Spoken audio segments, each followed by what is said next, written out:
T C ಕಂಬದಿಂದ ಕಬ್ಬು ಸುಲ್ಡತ್ತು. ಇದ್ರಾಗ ಯಾರು ರಾಜಕಾರಣಿಗೂ ₹1 ಕೊಟ್ಟಿಲ್ಲ, MLA ಬಂದು ಭೇಟಿಯಾಗಿಲ್ಲ, KVದವ್ರು ಬಂದು ಭೇಟಿಯಾಗಿಲ್ಲ, ಶಾಸಕರು ಬಂದು ಭೇಟಿಯಾಗಿಲ್ಲ, ಯಾರೂ ಬಂದು ಭೇಟಿಯಾಗಿಲ್ಲ. ಇದ್ರ ಮೇಲೆ ನಾ ಬಾಕಿ ಮಾಡ್ಕೊತಿದ್ದೆ. ಈಗ ಒಂದು 2-3 ಲಾಖ ರೂಪಾಯಿ ಬಾಕಿ ಆಗ್ಯದ ನಂಗೆ. 3 ವರ್ಷ ಆಯ್ತು ಸುಲ್ಡತ್ತದು. ಇದ್ರ ಸಾಲ ಆಗಿ ಉಲ್ಟಾ ನಾ ಸಾಯ ಪರಿಸ್ಥಿತಿ ಬಂದದು. ಇವ್ರು ಯಾರೂ ಪರಿಹಾರ ನಂಗೆ ಕೊಟ್ಟಿಲ್ಲ ಅಂತಂದ್ರೆ ನಾಳೆಗೆ ನಾ ಟಿ ಸಿ ಗಿಡ ಸಾಯ್ತೀನಿ. ನಾಳೆಗೆ ನಾಡ್ದು 2 ದಿನ ಟೈಮ್ ಕೊಡ್ತೀನಿ. ಯಾರೂ ಬಂದಿಲ್ಲ ಅಂದ್ರೆ ನಾಡ್ದಿಗೆ ನಾನು ಹೆಣ ನೋಡ್ಬೇಕಾಯ್ತದೆ ಯಾರು ಭೀ.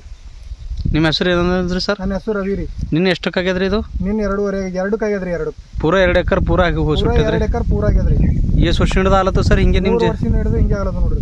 ಜೆಸ್ಕಾಂ ಅಧಿಕಾರಿಗಳು ಯಾರು ಭೀ ನಿಮ್ಗೆ ರೆಸ್ಪಾನ್ಸ್ ಕೊಡಲ್ಲ ಹೋಗ್ಯಾರ? ಯಾರು ರೆಸ್ಪಾನ್ಸ್ ಕೊಡ್ರು? ಯಾರು ರಾಜಕಾರಣಿದವ್ರಿಲ್ಲ, ಶಾಸಕರಿಲ್ಲ, ಯಾರಿಲ್ಲ. ಹಿಂಗಾಗಿ 3 ವರ್ಷ ಆಯ್ತು ನಮಗೆ ಯಾರು ಒಟ್ಟು ಹೆಲ್ಪ್ ಮಾಡಿಲ್ಲ. ಸಾಯುವಂಥ ಪರಿಸ್ಥಿತಿ ಬಂದು ನಮಗೆ. ಎಲ್ಲರೂ ಮಂದಿ ಸಾಯಬೇಕೇನೋ ಪರಿಸ್ಥಿತಿ ಆಗ್ಯದ. ಈಗ ಎಲ್ಲರೇ ಸಾಯ್ತೇವೆ ನಾವು. ನಾರ ಪೂರ ಟಿ ಸಿ ಗಿಡ ಸಾಯ್ತೀನಿ ಫುಲ್ಲ.